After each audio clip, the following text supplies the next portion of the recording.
আসসালামু আলাইকুম। সবাই ভালো আছেন আশা করি।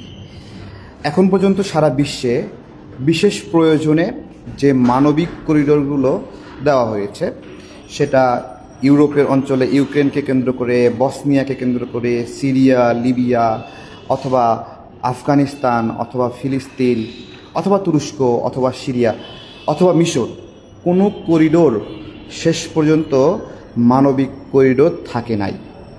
অর্থাৎ প্রত্যেকটা মানবিক করিডোর অমানবিক করিডোরে রূপান্তরিত হয়েছে, রক্তাক্ত হয়েছে, যুদ্ধ হয়েছে। যেই দেশে করিডোর দেওয়া হয়েছে সেই দেশের সঙ্গে উল্টো সংঘাত লেগেছে, সার্বভৌমত্ব হুমকির মুখে পড়েছে।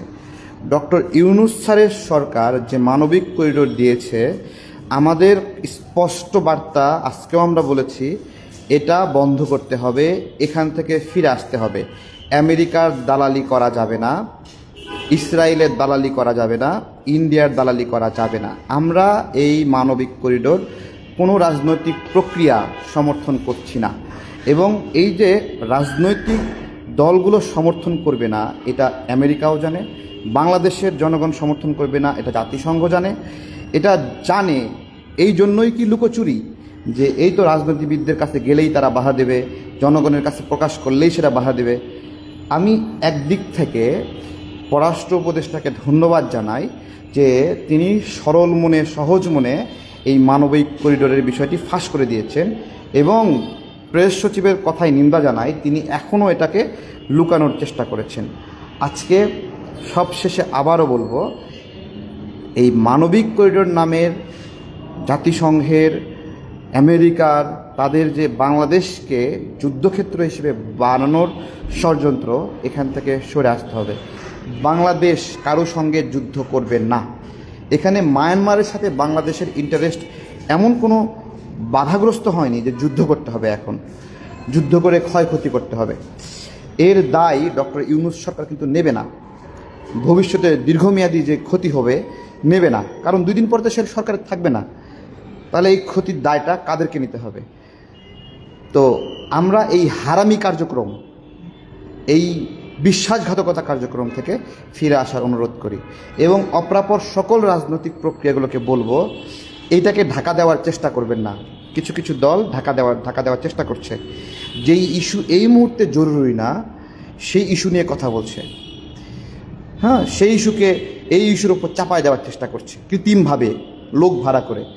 এগুলো আমরা সবই বুঝতেছি। মানবিক করিডোর কিন্তু শেষ পর্যন্ত মানবিক থাকে না, এর দায় নিতে হবে। আমরা রাজনৈতিক দলগুলো যারা আছে একসাথে আলোচনা করেছি প্রাথমিক পর্যায়ে, একটা দলও এটাকে সমর্থন করেনি, একটা দলও না। যারা চুপ আছে এই বিষয়ে তাদেরকে ধরেন যে তোমরা এই বিষয়ে চুপ কেন, স্বার্থ কী? তোমরাও কি দালাল হয়ে গেছো? তোমরাও কি বিক্রি হয়ে গেছো? এইটা আপনারা সবাই এই প্রশ্নটা করেন। দেশ বাঁচাতে হবে, মানুষ বাঁচাতে হবে, গণতন্ত্রকে বাঁচাতে হবে। আমেরিকা, ইসরায়েল, জাতিসংঘ, ইন্ডিয়া, কারো দাসত্ব আমরা মানব না। আমরা ইন্ডিয়ার দাসত্ব আমরা ভেঙে ফেলেছি এই গণ-অভ্যুত্থানের মধ্য দিয়ে।